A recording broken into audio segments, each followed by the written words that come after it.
The Brandon Peters Show may contain explicit language and detailed plot points. For more information on the show, stay tuned to the end of the episode.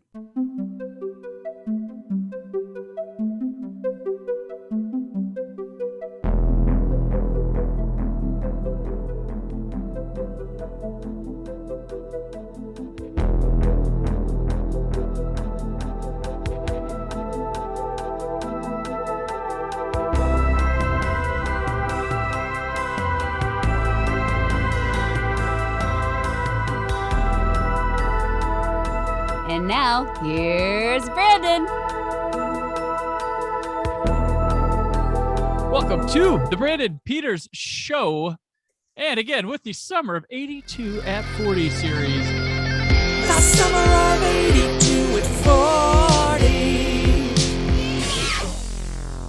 40. A weekend by weekend look at the movies released during the summer of that year. As always, along for this journey from Forbes and the forest, singing with the animals, thumping his feet, Scott Mendelson. Greetings. I have returned. With secrets from somewhere. This episode, we'll be looking at the weekend of July 2nd through 4th. Nowadays, there would be some stuff going on during that weekend of July 2nd through 4th. In 1982, you know what? Let families go out and have their cookouts. Celebrate your independence. Don't go to the movies. But if you do, go see E.T. Again. For the 8th It's time. never coming out on VHS. You have to see it. Betamax can't get it. CED isn't even planning for it. HB no. So, but yeah, Scott, so like usually there's some movie that hits around this weekend or right before it to try to capitalize on two weekends. And then we have a re-release and a animated feature that doesn't, it's significant. Like I bet we'll get to it.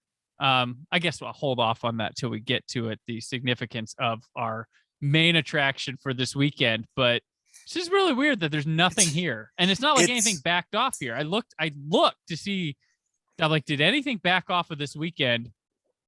No.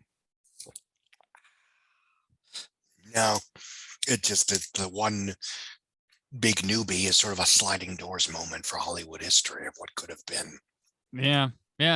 Because then next week we've been having multiple releases heavily, but these next 2 weeks we have we're talking about a re-release from the previous week, but there was only one new release this weekend. And then next week we'll have one new release, but a significant new release next weekend. And we're going to jump ahead of re-release to have something else to talk about next weekend, but rather light 2 weeks in a row coming up here in 1982 as July starts. I think this podcast has peaked, Brandon. Yeah, it's peaked. It's over. So let's go over here for, as we always start out, the news of the moment here. It's the news of the moment. June 29th, the U.S. Voting Rights Act of 1965 was extended. So, was it a bitter confrontational debate? I don't know. I don't want to know. It was almost unanimously confirmed or reaffirmed, just like it was every single freaking time up until the Supreme Court whacked it to pieces in 2013. And now it's a partisan issue. Yeah. Stupid. Yeah. Yeah.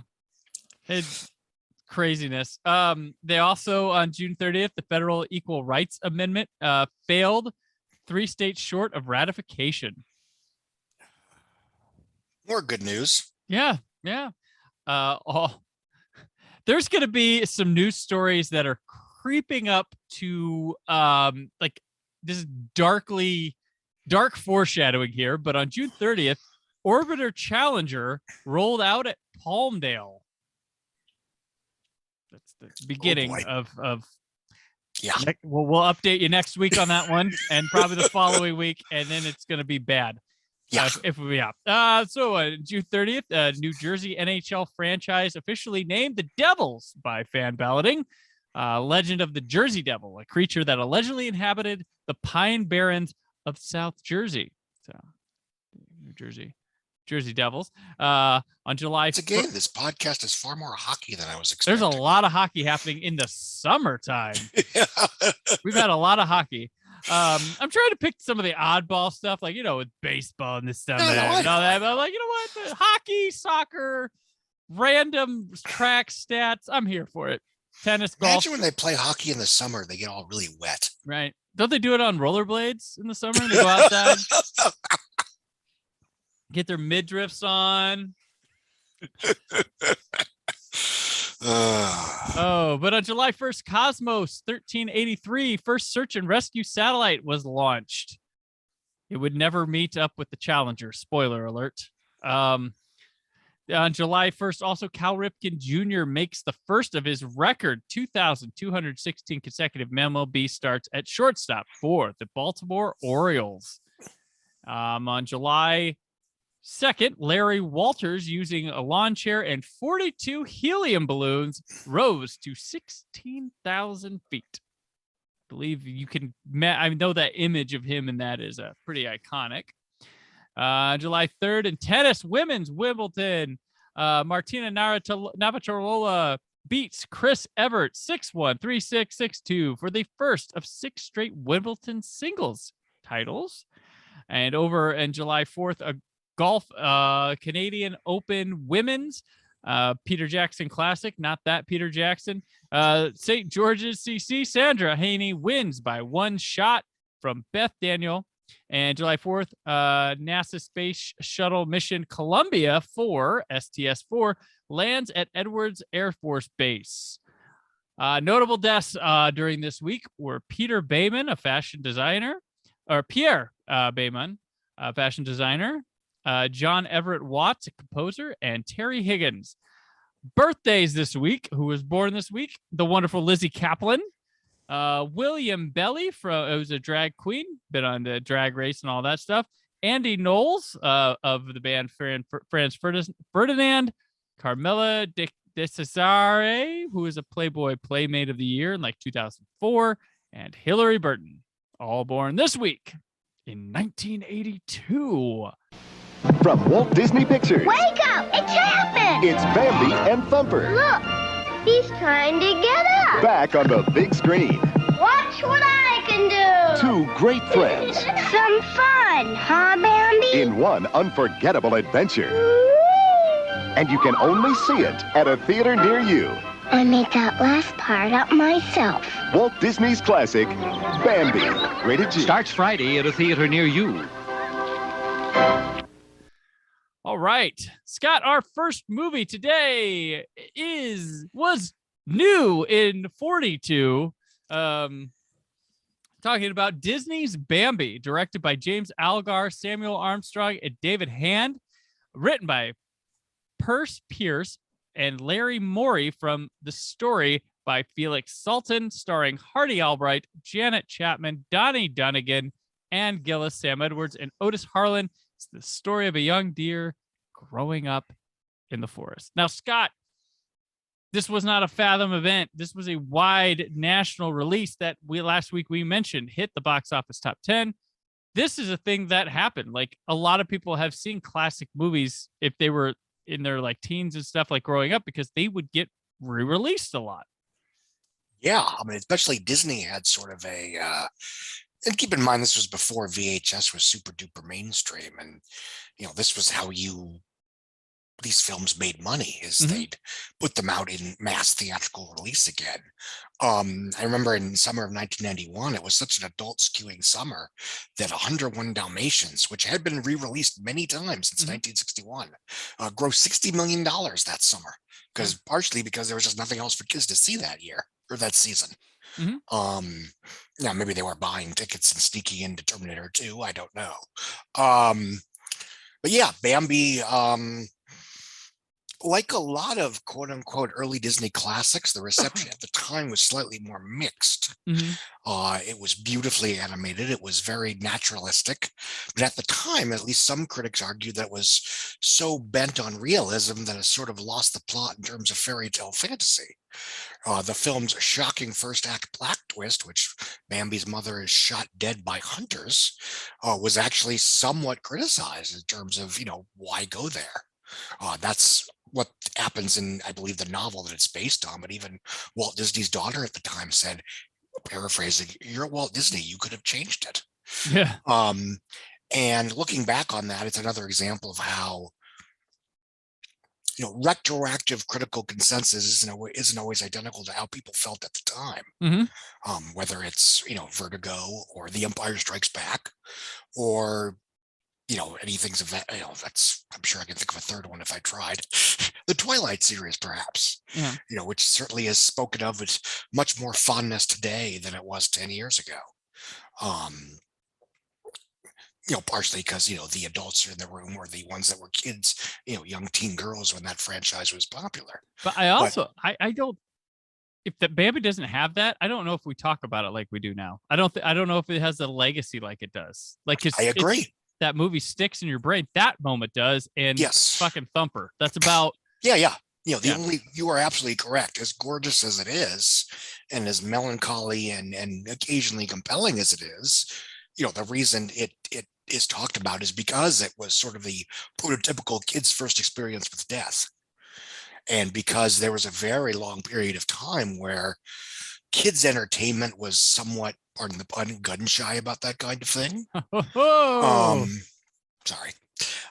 It was sort of the one and only example of a big popular kids film that was very blunt about, sometimes your loved ones die for no good reason and you just have to move on. And that's really what the film is. I mean, even more so than something like The Lion King, which has its parental death and kind of a diabolical villain, kills the father, and then the son grows up to avenge his dad and takes over as king. It's somewhat more conventional heroic myth. This is just cruel random violence that amounts to nothing. In some ways, why I would still argue it stings a bit more than even something like The Lion King or some of the more graphic Disney deaths, is that this one doesn't play into a hero's journey as much. Yeah, and it feels like a prototype. When I was watching it this time, I was like, this is The Lion King without like the kingdoms, like nobody's like bowing to the family of Bambi or anything, but this is very much, there's a load of The Lion King in this. Yes. A ton. I was kind of, I never noticed it before, but it's exactly that. When The Lion King was being, promoted and sold before summer '94, it was basically being sold as Bambi in Africa. And I to a certain extent, I think the difference is that, with The Lion King, you have sort of the Hamlet story, which gives it a certain fantastical adventure-y feeling that this one, I would argue, does not have. That's neither good nor bad. This is more of a straight drama almost. It's in an animation flex like yes. that. Like I totally watch. I'm like, they're enamored with like the way they were able to document these animals and make them move realistically, make the backgrounds for the time and stuff. Just they were enamored with what they could create here rather than a story. There's a lot of floatiness, like you mentioned, to it, like no plot. Like there's not a lot here. There's enough, but it's a lot of just watching watching life in the forest. It's strange, especially in retrospect, the extent that a lot of the very early Disney animated films, I would say up until maybe the 80s, are basically episodic character studies. Yeah. There's not much plot in the Jungle Book. No. And there's, even less plot in something like Sleeping Beauty, which, the title character is barely in her own movie. Well, that one is like painting the movie. Like every frame of that could be up in your house, like any room, like, and it's and I love it for that. But it's in scope. That was a humongous failure for Disney. Yes. That retroactively now is like, oh, it's the classic, like. Yeah, a lot of them. Pinocchio wasn't a huge hit. Yeah. Fantasia was not a huge hit. And to a certain extent, I think it was part of Disney's strategy, by re-releasing these films over and over again. And Right. especially when VHS became a factor, releasing these films over and over again to sort of retroactively build up the critical esteem to make them generational touchstones. Yeah, I saw Successfully. Pinocchio. Pinocchio was one of the first movies I saw in the theater that I can remember. Was a re-release of Pinocchio in the 80s. I saw Snow White in the theater in the 80s. And part of it also too, it's kind of smart because they were maybe thinking, okay, adults were the ones who were able to speak about this, write about this back then, but did the kids like it? And upon re-release, they become generational things because the kids grew up to go, oh, I enjoyed this as a kid. I'll show it to my kid. And you didn't have like VHS to run it through all the time. So it was passed on because they just had to wait for that generation to get a little older. Yeah. And once VHS became a variable, that was actually one big reason why Jeffrey Katzenberg, when he took over Disney, basically took over Disney, rejuvenated the animation department because legacy, it's Disney, we should be making cartoons, but on a mercenary sense, we can make lots of money selling VHS tapes of these old movies. If we have new movies to make, we can sell those too. We could do that. But like the place the new Disney movies were at the time was not a popular. This was the Fox and the Hound era. I love The Great Mouse Detective, but so do I. That's not the Sword and the Stone. We got Black Cauldron. Movies that people like now, but nobody cared then, and they weren't. But there was other animation studios doing better at the time, and other movies happened. You had Ralph Bakshi stuff. You had all sorts of good competition going on at the time, and everybody tried to be their own rather than when you get to the 2000s, they all try to be Shrek. And then they all try to be, Pixar. Well, there was a perception, at least when I was growing up, and probably in the 60s and 70s as well, that Disney cartoons were for kids. I don't want to say they're for babies, but that was sort of the sentiment. Yeah. I remember, and this is a weird story, but I assure you it didn't get weird. I had a crush on I think a teacher's assistant at my preschool. She was a teenager. I was like 6. And she invited me to go see 101 Dalmatians when it was re-released in like 1985, 1986. And I remember being very conflicted because I did not want to see 101 Dalmatians because that was a dumb baby cartoon about dogs. I did want to go on a date with this young woman. Yeah. I eventually, caved in and went on the quote unquote date. Sadly, I did not get any action. But and when you started seeing, the Renaissance era with Little Mermaid and Beauty and the Beast and Aladdin, specifically those three, one huge thing that changed was the notion that, adults or teens could watch these and would be entertained and it wouldn't be embarrassing. Right. In fact, I remember, Katzenberg made a point of having a preview screening of The Little Mermaid that was just for adults to see how the film played outside of the obvious child demographic. But now that movie is like a crime against whatever because it's fairy tale, it's old or whatever. Yeah. Well, that's the weird thing is Sleeping Beauty was such a flop in 1959. They didn't make another fairy tale romance movie, princess movie until Little Mermaid in 1989. Right. I mean, what's really bizarre is that Disney's been selling the whole, this isn't just your usual princess story shtick since at least 1989, 1992, maybe with Aladdin and Jasmine.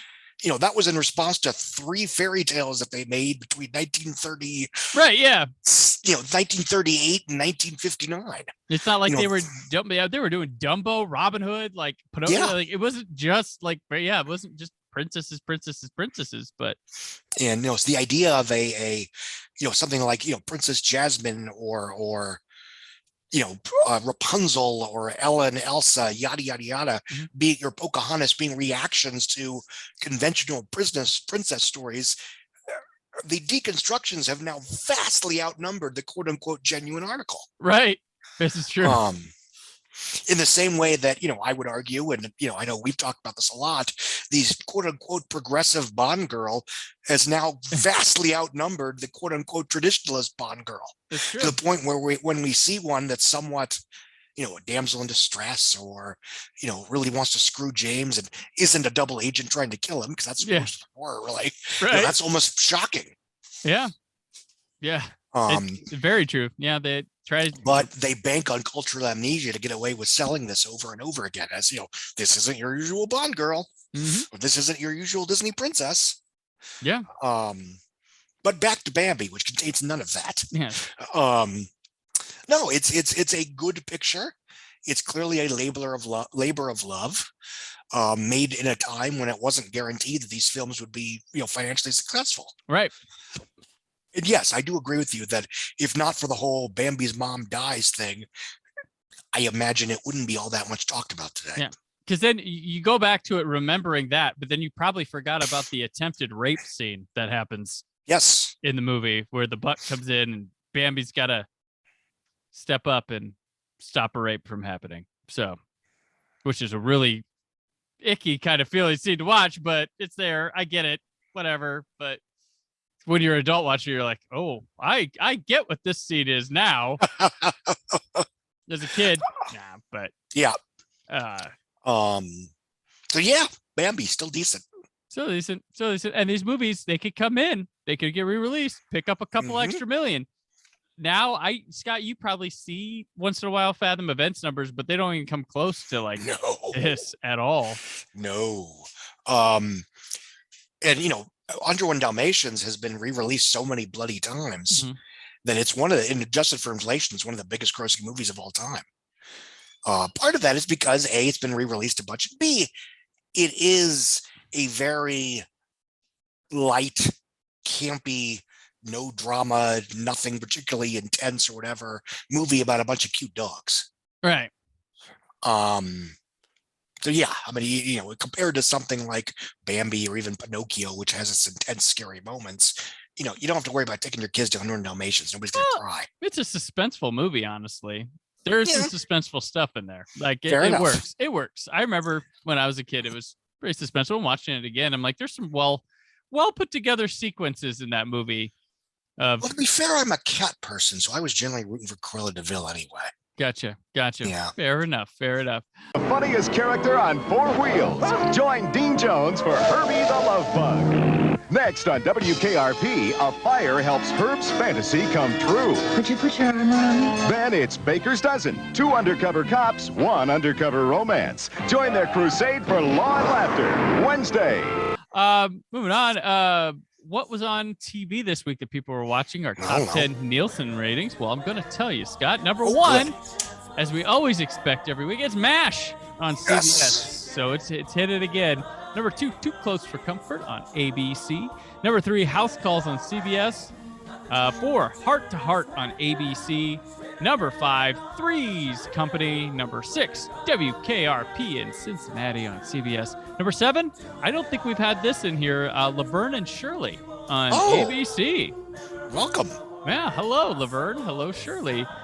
That's a Happy Days spinoff, right? Yeah. Yes, I believe so. One of them. And then, like, Joni Loves Chachi came off that one or something. The Happy Days universe is cinematic universe. Huge. Number 8. It was the CSI of its day. It was. Number 8, Midnight Offerings on ABC. Number 9, 2020 on ABC. And number 10, Different Strokes on NBC. Coming in at 11, though, this week, the Private Benjamin television series. Must have been the first episode, but it only lasted a few episodes.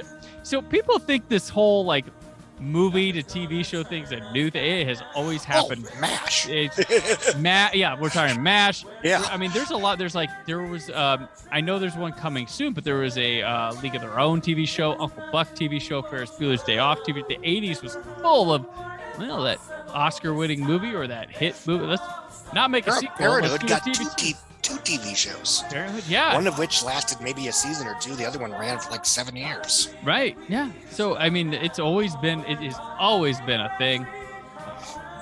But none of them were grimdark. They were trying to recapture what they were. Breaking Away. That movie got a TV series. Yeah. So crazy these things. And sometimes the cast comes back for them. Some of the cast they'll get people. Sometimes they come back for more. Sometimes they come back for more. And guess what, Scott? Since we don't have another movie, we're moving on to the Casey Kasem top 40, the top 10 of which. American Top 40. American Top 40. Radio plays them, record stores sell them, Billboard ranks them, and AT40 counts them down. Guess what didn't come back for more, Scott? I don't know. Ebony and Ivory has finally been knocked off the number 1 spot after 7 weeks. My God. At number 10 here this week, we have Caught Up in You by 30 Up 38 Special. So caught up in you, little girl. And it feels odd that we are in July. Rocky 3 came out in May, the middle of May. Huge hit. It still continues to rock. But finally, Eye of the Tiger by Survivor, number 9. You'd think that would have been a presence before this, but all right. Love's Been a Little Bit Hard on Me at number 8 by Juice Newton. Number 7, Let It Whip by the Daz Band. Number 6, Always on My Mind by Willie Nelson. Number 5, Hurt So Good by John Cougar, no Mellencamp, just Cougar. Number 3, Ebony and Ivory. It didn't just fall 1 spot, it fell 2 because Rosanna by Toto takes number 2. And The Human League with Don't You Want Me has finally topped Ebony and Ivory. Don't You Want Me, baby? Yes. Don't You Want Me? Oh, yes. Yes. Take that, Paul and Stevie Wonder. Finally, well, when we recorded this, I watched not Ebony and Ivory. I watched Summer of Soul last week, which had Stevie Wonder, which he said, okay, fine, you watched that movie. Yeah, I'll move down a couple. So that's it. Some big action. A lot of new ones in there. A lot of movement. Finally, it was a stagnant number 1.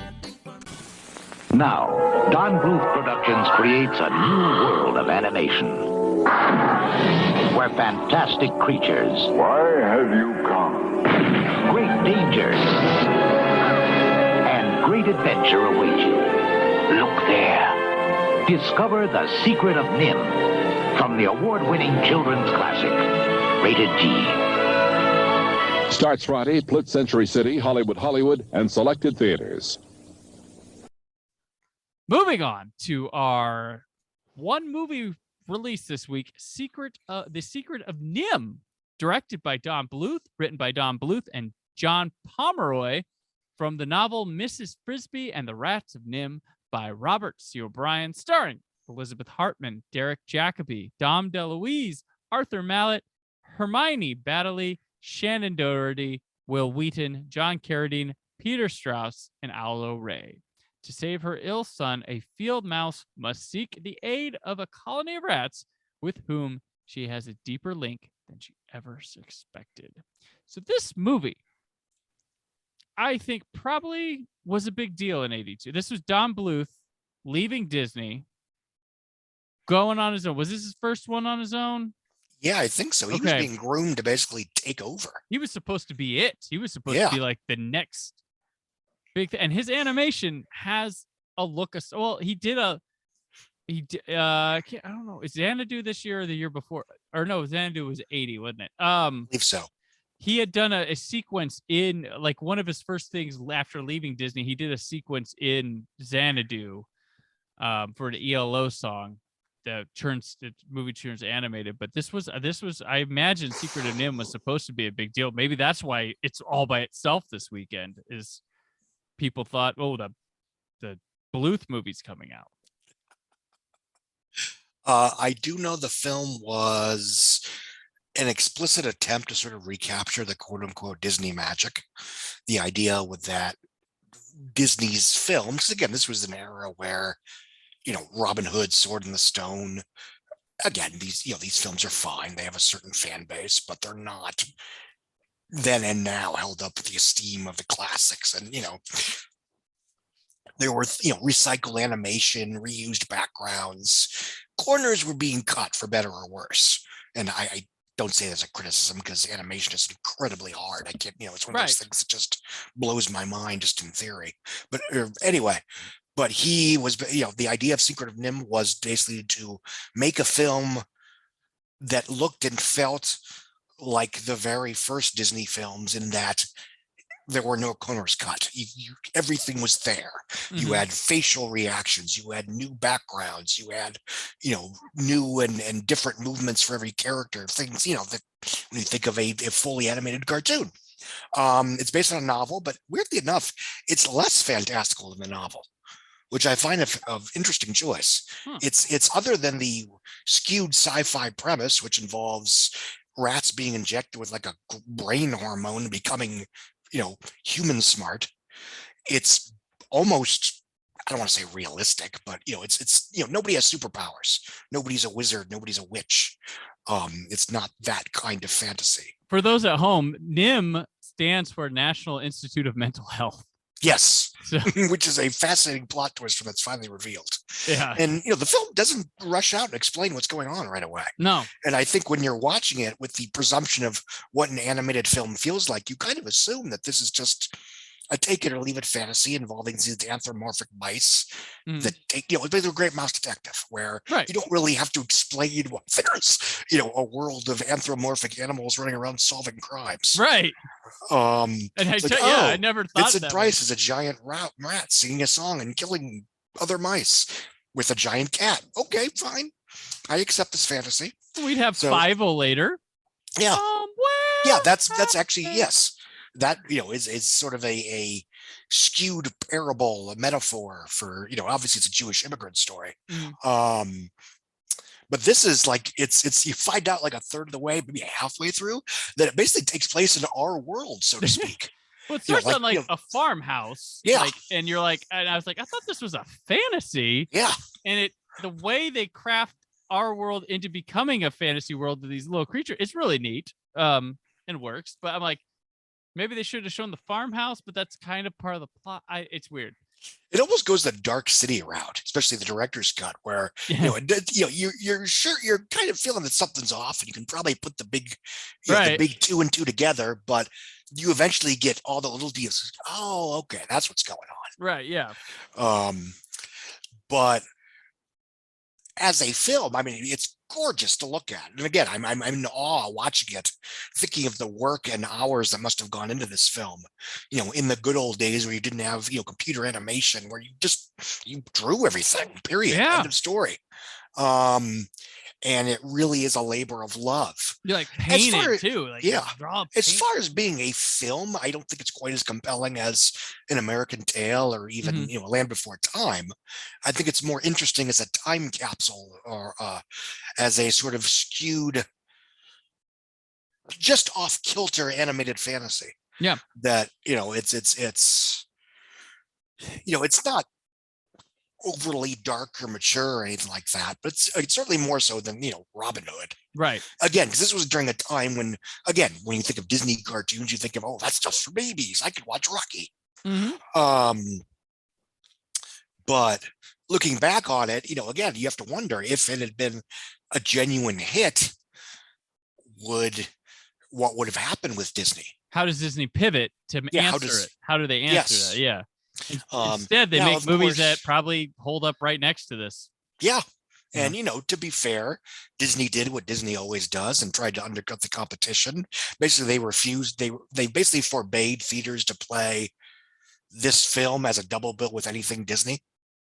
Right. And they put Bambi back in theaters to, do that. Yeah. They surround it because they put Bambi back in theaters, and they have their movie coming out next week. Yeah. And they forbade this film from being a double bill with either of those. But they're the good guys. My corporation. As the cool kids online say, mask off. They own Captain America. See? But no, and it's when I was a kid, I was, again, I looking at this from a mercenary point of view, I was always amused by the punk moves that Disney would do. For example, when Don Bluth's Anastasia, which 15 years later was very much advertised as, a competitor to the Disney animation empire, back when Disney was kicking ass again. And they re-released The Little Mermaid the weekend before Anastasia came out. Yep. And then in Christmas of 1998, when you had Ants that came out in October, Bugs Life that came out in November, Prince of Egypt that came out in December, and then on opening weekend of Prince of Egypt, they didn't re-release A Bug's Life because it was still in first run theaters. They put on new and different outtakes. Because something that they did with a handful of early Pixar movies is they had animated bloopers. Yeah. Which I kind of wish they'd still do that, but whatever. So they were very popular with A Bug's Life. So it's funny, they're animated bloopers, blah, blah, blah. So for Prince of Egypt, for the opening weekend, they put out new bloopers with A Bug's Life. Because, we're all adults here. Yeah. It's one corporation versus another corporation. Right. They're allowed to play, dirty pool if they want to. Yep. Yeah. Yeah. And this one, I think I remember the look of I've seen this movie a couple times, but I never remember everything about it. I remember it has the really cool thing with the lit eyes and just a lot of cool looking characters. And I know their movements, but the story I don't remember. The thing I hold most dear with the Don Bluth stuff from the 80s is the Dragon's Lair video game. Oh yeah. Cause I used to love anywhere they have that. I just watched that demo play and I was entranced with that. I wish I played it a couple times stuff, but man, I'm like, why can't this be a show or a movie instead of a game? And he had the one what was the other one? The space one, Space Ace or something. Oh yeah. I love the animations of those, and I wanted those to be a thing. But that's some of the Don Bluth that around the time that I hold dear and remember a lot more of than Secret of Nim. Though the Secret, it's not a bad movie. It's just I don't know, something just doesn't. Yeah. It's the characters aren't terribly well defined. Right. It's an ensemble piece. There's a ton of characters. Right. None of which really stand out as the prime hero, prime villain, up to a point, the prime villain, and whatever up to maybe the end of the movie. Well, they have names like Justin too. That doesn't help.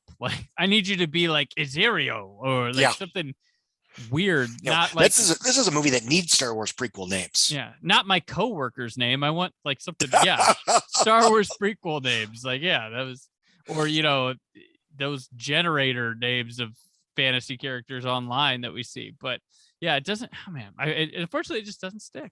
Be fair, the film was, it did eventually make its money.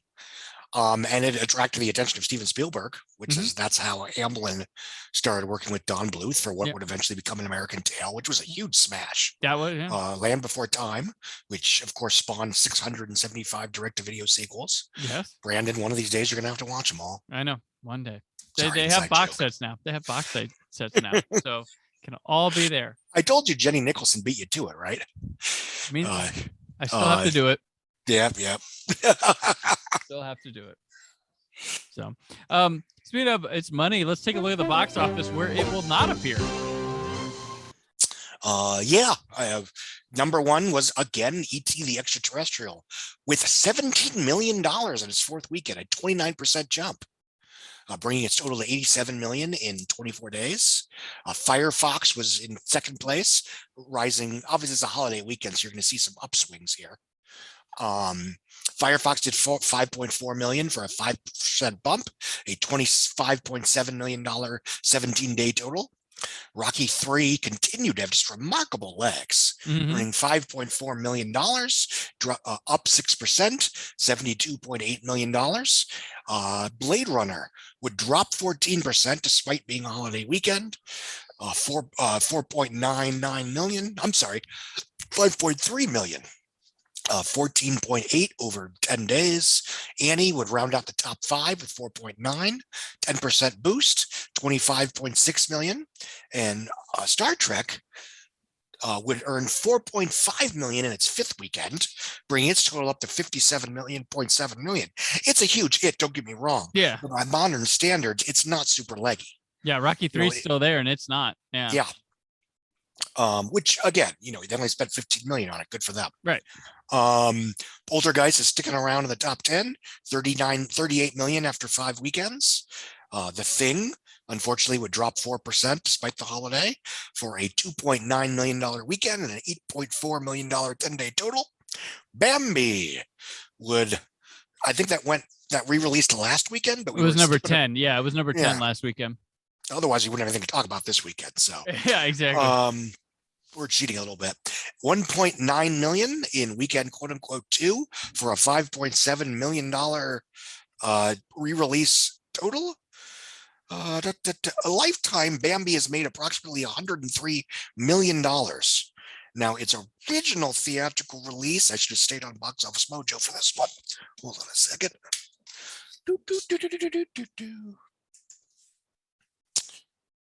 Its original release in 1942 earned a whopping $3 million. It would be re-released in 1947, where it earned another 2.2. Then it earned $6 million in 1957, $9 million in 1966, $20 million in 1975. You can see why Disney keeps doing this. Yeah. And $23 million in 1982. It would be re-released again in 1988, the summer of 88, where it would earn $39 million. That's probably where I saw it. Yeah. Yeah. Yeah, I mean, this was lucrative. And I remember after The Lion King was re-released in 3D in late 2011 and made $94 million domestic. Yeah. You know, there was a very brief period where they were sort of doing that all over again, right, with their more modern fixtures. But come what may, none of them really broke out to the extent that The Lion King did, because I mean, it's The Lion King. And it was sort of a fad that lasted about 2 years. Sorry, Home on the Range. Yeah, sorry for in general. And I think that's the top 10. I know we have one more author. Yeah. Yeah. But with $8 million after 17 days, a $1.9 million weekend. And in 11th place, Sword and the Sorcerer, which, by the way, is once again available to rent or own on digital. I have now seen it. I will very soon. I'm going to try to do that while I'm on the road this week, as a passenger, for the record.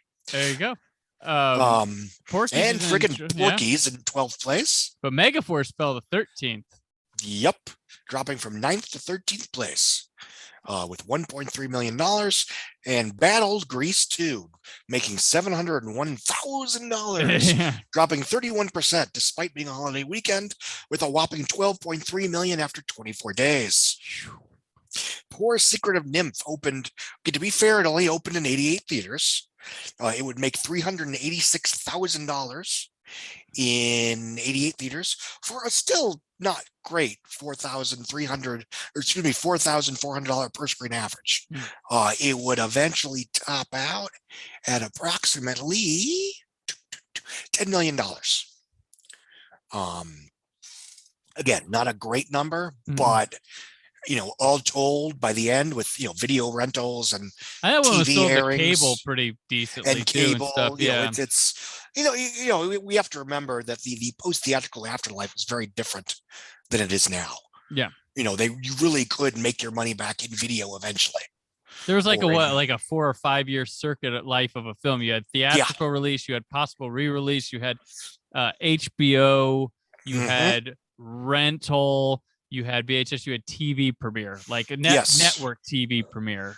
And then, it made a film had a life of like 5 years probably in a cycle. Yeah. And, you could, now it's all 45 days. Pretty much. So, yeah. And, it's one of the reasons why we saw a surge of comparatively original and or new to you big budget theatrical pictures in the 90s, the late 90s, early 2000s, was because the DVD market was so consistent. Yeah, it was pretty safe. Even unless you just completely crapped out theatrically, you'd be okay in the long run. Right. Yeah. And it's that's not where we are anymore. No. Quick kill everywhere. Yeah. And the fact that we have to have so much fast turnaround means we have to have more content or more stuff too, and we're just overloaded with more stuff than is humanly possible to keep up with. Yes, especially in the streaming ecosystem, because it's intended to be something for everyone, which means, okay, fine, not everything is for you, but if you're someone that needs to keep up with pop culture, it's hellish. If you're a film television person that's genre free, you like the art form. Yeah. You like a variety. You like to check, and it drives people like myself nuts. I'm like, I enjoy I'm a Marvel nerd. I'm a film nerd. I like directors and stuff like that, watching like all this stuff, and there's just too much. Like there's just too much. I like that 2-hour movie that isn't an 8-hour miniseries. Exactly. But that's another conversation for another day. It is. I don't want to get on the soapbox. That was not happening in 82. But this, what we talked about today, was happening on July 2nd through 4th, 1982. Scott, thank you for joining me once again. As always, before we sign out of here, let people know where they can keep up with you. Forbes.com, the ticket booth. Please Google some variation of Scott Mendelson. Forbes.com and the ticket booth. I'm at Twitter at Scott Mendelson. All right. And I'm on Twitter and Instagram at Brandon4KUHD. Tune in next week as Scott and I again have just one movie and one high profile re-release to talk about. But what a double feature Tron and Raiders of the Lost Ark shall make. Till then, stay film positive. The summer of 82 at 40. Thank you for listening. The Brandon Peters Show is a Creative Zombie Studios production. Produced by Brad Shoemaker and Brandon Peters. Written and edited by Brandon Peters. Announcer vocals by Jessica Alsman. Theme song by Metavari. Web design and show art by Brad Shoemaker with Brandon Peters. All music and clips featured in the episode are property of their respective studios, and no infringement is intended. The Summer of 82 at 40 and News of the Moment themes by Pres Maxson. Additional information on this and other episodes at thebrandonpetershow.com. For any inquiries, press opportunities, or sponsorship, contact mail at thebrandonpetershow.com. The show is available on Apple Podcasts, Spotify, or anywhere podcasts are found.